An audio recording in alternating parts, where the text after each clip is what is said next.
You have made your point. Now, Asauddin Owaisi, please. Chairman साहब, आपने मुझे बोलने का मौका दिया।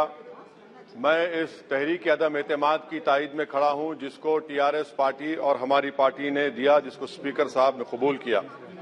सर, मैं 11 पॉइंट आपके सामने रखूंगा जो मैं बताने की कोशिश करूंगा कि क्यों हम इस तहरीक अदम एतमाद की तायद में और मोदी हुकूमत की मुखालिफत में खड़े हैं। सर, हालिया दिनों में हमारे मुल्क में ट्रेन में एक वर्दीपोश दहशतगर्द ने अपने सीनियर मीना साहब का कत्ल करने के बाद ट्रेन के कंपार्टमेंट में जाकर नाम पूछकर, चेहरे पर दाढ़ी देखकर, कपड़े देखकर उनको कत्ल कर दिया और उसके बाद उसने कहा कि इस देश में रहना है तो मोदी को वोट देना पड़ेगा। मैं हुकूमत से जानना चाहूंगा कि क्या ये अक्सरियती तबके की एक्सट्रीमिज्म और रेडिकलाइजेशन की बेहतरीन मिसाल नहीं है, और अगर है तो फिर हुकूमत इस पर क्या करेगी। सर, हमारे आइन में, संविधान में लिबर्टी ऑफ कॉन्शियस को लिखा गया, तमहीद में, यानी जमीर की आजादी का जिक्र किया गया है। मैं हुकूमत से और खास तौर से वजीर आजम से जानना चाहता हूं कि कहां गया इस हुकूमत का जमीर, कॉन्शियस जिसको अंग्रेजी में कहते हैं, जब नूह में 750 इमारतों को बगैर ड्यू प्रोसेस फॉलो किए उनके इमारतों को मुनज़्ज़म कर दिया गया, और इसलिए कि वो मुसलमान थे, पूरे के पूरे इलीगल थे। इसीलिए पंजाब की हाईकोर्ट, हरियाणा की हाईकोर्ट ने कहा कि ये एथनिक क्लेंसिंग है। इसकी एक बेहतरीन मिसाल है उस हुकूमत की। तीसरी है कि इस मुल्क में एक नफरत का माहौल, बल्कि एक आतिश को पैदा कर दिया गया, मुसलमानों के खिलाफ नफरत का माहौल। ये 9 साल का इनका ये कारनामा है। तीसरा सर, मणिपुर के ताल्लुक से कल बड़ा लंबा जवाब वजीर दाखिला ने दिया। सर, आसाम राइफल के ऊपर केस बुक हो जाता है, एफआईआर हो जाता है। क्या हो रहा है वहां पर? कहां गया आपका कॉन्शियस, कहां गया आपका जमीर, जब वहां की महिलाओं की अस्मत रेजी की जा रही है? और आप मुख्यमंत्री को नहीं हटाना चाहते इसलिए क्योंकि वो कोऑपरेट कर रहा है। सर, मैं हरियाणा और मणिपुर के वजीर आला के लिए किसी शायर ने अच्छा कहा था कि कुर्सी है तुम्हारा ये जनाजा तो नहीं, कुछ कर नहीं सकते तो उतर क्यों नहीं जाते।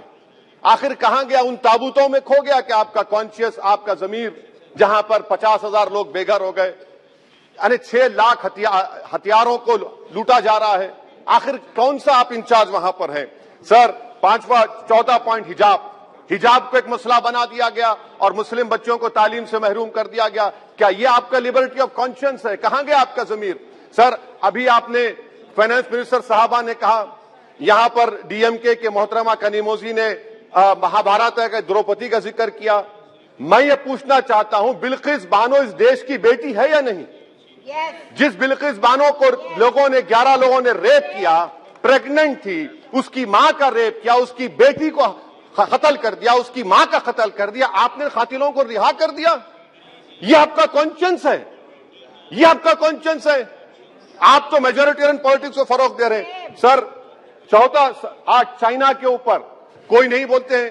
प्रधानमंत्री मोदी ने उस वक्त 2013 में, जब प्रधानमंत्री नहीं थे, कहा था कि समस्या बॉर्डर पर नहीं, दिल्ली में है। अगर हम अपनी जमीन पर हैं तो डिसएंगेजमेंट क्यों कर रहे हैं? क्या आज चीन हमारी जमीन पर नहीं बैठा है? क्या आज चीन से आप बातचीत कर रहे हैं? आप डिसएंगेजमेंट कर दिए। बताइए डी एस्केलेशन, डी इंडक्शन कब होगा? मैं आपके जरिए से हुकूमत को बता रहा हूं कि अगर प्रधानमंत्री ने अहमदाबाद में शी जिनपिंग को बुलाकर झूला झुलाया था, क्या हुआ? क्या नतीजा निकला उसका? चेन्नई दिखाया, क्या नतीजा निकला? सर, इसलिए चीन पर बोलिए, चीन को उखाड़ कर फेंकिए। सर, और एक पॉइंट जिस पर मैं मुखालिफ तायद में खड़ा हूं, हाई इन्फ्लेशन है इस मुल्क में, हाई अनएम्प्लॉयमेंट है, स्टैग्नेटिंग कंजम्पशन है। इसकी वजह से महिलाओं में हाई एनीमिया लीड कर रहा है। ये हुकूमत इसकी जिम्मेदार है। सर, कुलभूषण जाधव कहां है? पाकिस्तान में बैठा है, आप क्यों नहीं लेके आते? आप विश्वगुरु कहते हैं, कुलभूषण जाधव को भूल गए आप। कतर में 8 नेवी ऑफिसर 1 साल से जेल में हैं, आप नहीं ला सके उनको। सर, और एक चीज, 1991 का प्लेसेस ऑफ वर्शिप एक्ट इस ऐवान में पास किया गया था कि तारीख के जख्मों को नहीं खुरेदा जाएगा। आप खुरोद रहे हैं उनको। मैं आपको इंतबाह दे रहा हूं, वार्न कर रहा हूं, इस मुल्क को 90 के दहे में मत लेकर जाइए। 91 का एक्ट सुप्रीम कोर्ट में जवाब दीजिए कि आपकी हुकूमत 91 प्लेस ऑफ वर्शिप एक्ट की कायम है, उस पर कायम रहेगी। यूसीसी, सर, इस यूसीसी का फॉर्मूला क्या है? एक मुल्क में एक मजहब, एक कल्चर, एक जबान। ये तो डिक्टेटरों का फॉर्मूला है। भारत एक गुलदस्ता है, भारत एक मोजाइक है। यहाँ पर बेशुमार जबानें, बेशुमार मज़ाहिब बोले जाते हैं और हिंदू अनडिवाइडेड फैमिली में Now, OIC ji, please try to conclude. Sir I am concluding 8 crore 75 Hindu खानदानों को 3,800 करोड़ डिडक्शन मिला। इसके बारे में आप क्या कहेंगे सर? और मैं कंक्लूड करने से पहले आपको बताना चाह रहा हूं कि माइनॉरिटी वेलफेयर का बजट 40% कम कर दिया गया। पढ़ो प्रदेश, प्री मैट्रिक स्कॉलरशिप कम कर दी गई, मौलाना आजाद फाउंडेशन खत्म कर दिया गया फेलोशिप, और इसकी वजह से 1,80,000 मुसलमान हायर एजुकेशन में गायब हो चुके हैं। सर, मैं इख्तिताम में कह रहा हूं कि पसमानदा मुसलमान से प्रधानमंत्री को बड़ी मोहब्बत है। ये कौन सी आपकी मोहब्बत है पसमानदा, जो आपका एक मुसलमान मिनिस्टर नहीं है वहां पर? इखलाक से लेकर पीलू खान से लेकर अफान अंसारी से लेकर लुकमान अंसारी, मॉब लिंचिंग पूरे पसमानदा मुसलमान की होती है। पावरलूम बंद है, अंसारियों के खुरैश बरादरी का कारोबार बंद किया जाता है। स्पीकर सर, मैं कंक्लूजन में अभी कल हमारे होम मिनिस्टर ने कहा था क्विट इंडिया।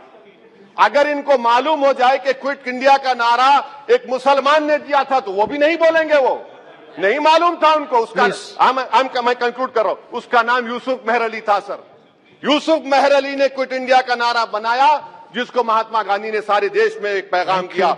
मैं कंक्लूड कर रहा हूं सर, इस देश में अगर आज क्विट इंडिया करना है तो कहना पड़ेगा चाइना क्विट इंडिया। जो गौ रक्षक है जिसका नाम मोनू है, वो आपके लिए मोनू डार्लिंग बन गया है, उसको कहिए क्विट इंडिया। सर, जो लोग तुष्टीकरण की राजनीति आप कर रहे हैं, आप हिंदू अक्सरियती लोगों में हथियार बांट रहे हैं, ये आप देश के लिए खतरा पैदा कर रहे हैं। Now, तो please, sir, I am concluding. इसीलिए हम आपसे अपील कर रहे हैं कि हुकूमत से कह रहे हैं कि आप जो सियासत कर रहे हैं इससे नुकसान देश को होगा।